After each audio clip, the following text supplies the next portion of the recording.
Bienvenue, je suis Perrine Corvézier, la fondatrice d'Azimut.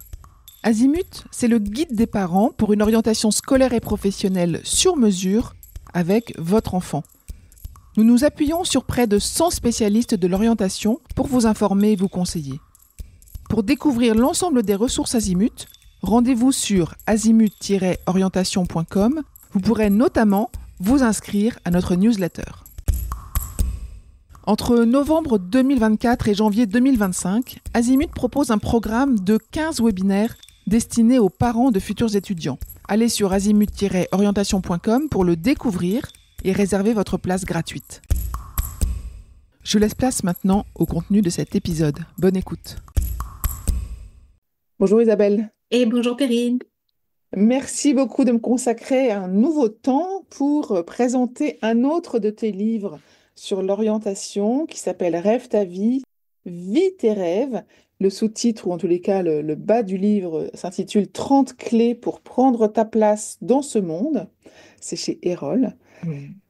Avant de parler du livre, est-ce que tu peux peut-être te présenter rapidement, Isabelle? Oui, alors moi, actuellement, je suis entre guillemets positionnée en tant que fondatrice de l'orientation positive. Orientation positive, finalement, j'ai combiné ce qu'on appelle la psychologie positive à l'orientation. Psychologie positive étant l'étude scientifique des personnes les plus heureuses. Donc finalement, c'est faire des choix d'orientation pour être plus heureux. Ça s'inscrit dans un parcours à la base d'enseignement, de découverte des écoles du monde. J'ai un parcours ultra atypique. Ce livre dont tu parles, Rêve ta vie, vis tes rêves, c'est mon deuxième livre. Il est également best-seller comme le premier ou comme le troisième. Mes trois premiers, en fait, dédiés aux ados, sont best-seller, donc c'est cool, ça veut dire que ça répond vraiment à un besoin. Je l'ai écrit en complément du premier, 30 jours pour trouver ma voie et vivre mes rêves, parce qu'il était en complément en fait de celui-ci. Le Rêve ta vie, vis tes rêves, c'est vraiment ce qu'on appelle un livre de développement personnel. C'est-à-dire que c'est un livre dans lequel j'ai partagé toutes ces clés d'apprentissage que j'aurais aimé connaître jeune et que j'ai connues très très tard, sous l'influence de ma vie américaine. J'ai vécu 8 ans aux États-Unis. Et après, quand je suis rentrée, j'avais vraiment envie de créer une vie qui me ressemblait vraiment. Je me suis plongée là-dedans. J'ai lu, j'ai fait des formations, j'ai suivi des conférences. Et de fil en aiguille, je me suis dit, mais qu'est-ce que c'est dommage de ne pas partager avec les plus jeunes tous ces fondamentaux pour les aider à se voir positivement, à comprendre leur mode de fonctionnement, à avoir envie de contribuer au monde de demain. Donc finalement, autant 30 jours pour trouver ma voie et vivre mes rêves, c'est vraiment se voir positivement et être créateur de sa vie. Dans celui-ci, c'est toujours être créateur de sa vie, mais en comprenant ses modes de fonctionnement internes. Et il y a une grosse partie, la première, en fait c'est un livre qui est divisé en 3 étapes. C'est toujours construit de la même façon comme tous mes livres. Ce sont des petites clés d'apprentissage où il y a toujours construit comme une lecture avec un exercice d'application, d'intégration. Donc, la première partie, c'est sur ma contribution au monde. Comment je prends ma place dans ce monde? Parce que souvent, tu l'entends, moi je suis vraiment animée pour aider chacun à se réaliser. C'est-à-dire être en paix avec lui-même, être en accord avec lui-même. Mais au-delà de se réaliser, j'aspire vraiment à une réalisation collective. Et pour moi, au-delà d'être une personne, on est un être humain. Et en faisant partie de l'histoire actuelle du monde, nous avons tous un rôle à jouer. Tout ce que nous faisons a un impact sur nous-mêmes, sur les autres et sur le monde. Et je voulais aider les jeunes à être des créateurs conscients, des créateurs sensibles à leur propre vie, à celle des autres et à celle du vivant. Donc il y a cette partie sur les choix de vie, comment on en fait, sur le prendre sa place, sur la notion d'interdépendance, de sensibilité au vivant. Et donc ça, c'est la première partie qui remet finalement dans le prendre sa place. Tu sais, on a tous envie aussi de se sentir utile. Et c'est une forme de reconnaissance pour nous. Donc du coup, c'est finalement qui je suis, quelle est ma place dans ce monde et quelle place ai-je envie de prendre dans ce monde. Donc ça, c'est la première étape. Dans une deuxième étape, ça c'est quelque chose qui est quasiment pas abordé, un tout petit peu dans mon premier livre, mais là, c'est vraiment développé, c'est toute la partie que j'appelle préparation mentale. Et la préparation mentale, ça c'est quelque chose que j'ai appris très tard dans ma vie et qui aurait vraiment fait la différence si je l'avais appris plus tôt. C'est toute l'influence des pensées, de ce qu'on se dit, de nos croyances et du rôle de l'inconscient dans nos vies.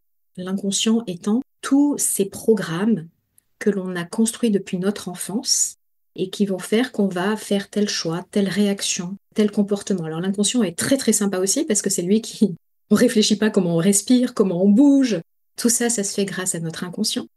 Mais également, c'est tout ce qui va nous aider dans notre identité et dans ce qu'on peut faire ou pas. Donc la deuxième partie, c'est prendre conscience de l'influence de nos pensées, de nos croyances et de notre inconscient sur notre vie, avec évidemment un travail sur ça, sachant qu'à chaque fois qu'on a des pensées ou des croyances, ça génère une chimie interne, on est des êtres chimiques, et en fonction de cette chimie, on va avoir des états émotionnels aussi différents. Donc tout ça, c'est hyper important de le découvrir le plus tôt possible, parce que du coup, on ne le subit pas, on peut agir avec. Et enfin, la troisième partie, c'est ton épanouissement et ta pleine vitalité. Alors ça, c'est un petit peu toutes les autres clés que j'aurais aimé connaître beaucoup plus jeune. Donc, il y a finalement le rapport aux émotions, l'intelligence émotionnelle, parce que beaucoup de personnes subissent leurs émotions parce qu'elles ne connaissent pas les messages des émotions, ce que veulent dire les émotions. Il n'y a pas d'émotions négatives, il y a juste des émotions inconfortables. Toutes nous donnent un message, c'est important de comprendre lequel. Donc, j'essaye d'expliquer tout ça le plus simplement possible.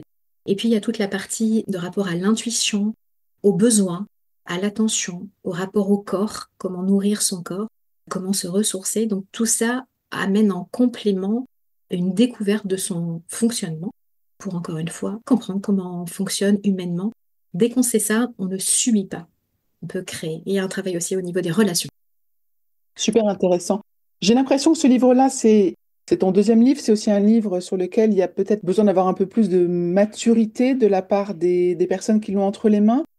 Il m'a l'air un peu plus, pas sérieux du tout, parce qu'il est quand même assez ludique de par les exercices, de par son Mm. truc, mais il est plus profond peut-être que ne l'est le premier.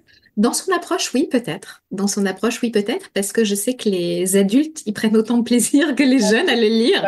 J'ai l'impression Il est accessible à tout le monde, en fait. Il est peut-être moins, oui, peut-être ludique, comme tu dis. Je sais pas si c'est le bon mot, parce qu'en fait, il est toujours très accessible, parce que toujours très coloré, très illustré, très simple d'accès, toujours cette lecture avec ses exercices. Mais peut-être un peu plus sérieux parce qu'il explique un peu plus peut-être le mode de fonctionnement. Oui, tu as raison. moi, si je devais le mettre entre les mains spontanément, j'adorerais le mettre entre les mains de tous les étudiants, des jeunes étudiants, parce que je pense qu'il y en a beaucoup qui sont arrivés à ce stade de leur vie sans forcément se connaître et savoir très bien pourquoi ils sont là et ce qu'ils vont faire plus tard. Ils ont encore eux aussi un autre choix à faire vers la profession et je pense que c'est des vrais beaux outils à mettre entre les mains. Et puis effectivement, peut-être en première et en terminale, ça peut être très utile aussi. Ouais, en fait, tu vois, je t'écoute et du coup, je réfléchis à ça. Je dirais que en fait, ça dépend de la maturité. Tu as raison de la personne. Alors déjà, c'est pas un livre d'orientation, hein, c'est un livre de développement personnel. Donc globalement, c'est tes fonctionnements. Je sais que la partie contribution peut être très très rassurante, même sur quelqu'un de beaucoup plus jeune, un collégien un peu mature, pour tous ceux qui sont hypersensibles, qui ne comprennent pas le fonctionnement de ce monde, ça les rassure en fait. Donc je pense que pour les personnes notamment dites sensibles, hypersensibles ou à haut potentiel, ce livre est totalement accessible et va répondre à des questions existentielles. Effectivement, globalement, il pourrait être sur du lycée ou plus, Ok, tu vois. super. Mm. Mais encore une fois, en fonction de ta sensibilité, il va te permettre de trouver des réponses qui sont vraiment sympathiques, notamment encore une fois la partie contribution au monde où on se pose des questions. C'est chouette. Mm. Bon, en tous les cas, bravo pour ce second livre qu'on vient de présenter, Rêve ta vie, vis tes rêves. Donc, comme je disais, qui est chez Erol, la collection Apprendre autrement.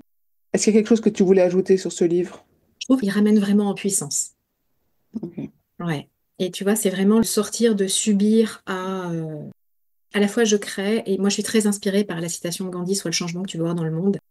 Et je trouve qu'il donne beaucoup de clés de base qui Mm. permettent d'être ce changement. Ouais. Je rajoute il y a un outil que tu proposes qui est la communication non violente. Par ailleurs, oui, tu vois, c'est ce genre de clés que j'ai appris relativement tard et que je Tout le monde voulais l'a. vraiment apprendre plus tôt. Dans ce livre, par rapport au premier, il y a aussi beaucoup de vidéos. Il y a des liens, des QR codes vers des vidéos pour aller plus loin. Toujours beaucoup de citations, beaucoup d'illustrations et de schémas simples, tu vois. Et des fois, encore une fois, mon travail à moi, c'est de simplifier les choses pour le rendre très, très accessible. Et je trouve que... Et alors, je suis très ravie de tous mes bébés. Celui-ci a une couleur particulière parce qu'il y a un grand sens de la contribution au monde et justement de prendre sa place. À la base, je voulais l'appeler Prends ta place. Tu vois, prends ta place dans ce monde. Et je trouve qu'il fait le taf. Génial, bravo. Bah, écoute, on recommande ce livre en tous les cas chez Azimut. Merci beaucoup, Perrine. Je vous retiens quelques instants. Vous écoutez peut-être sur Apple ou sur Spotify ou sur Deezer ou sur une autre application de podcast. Je voulais m'assurer que vous connaissiez l'existence de notre site azimut-orientation.com. Sur ce site, les contenus sont organisés par thématique et par situation.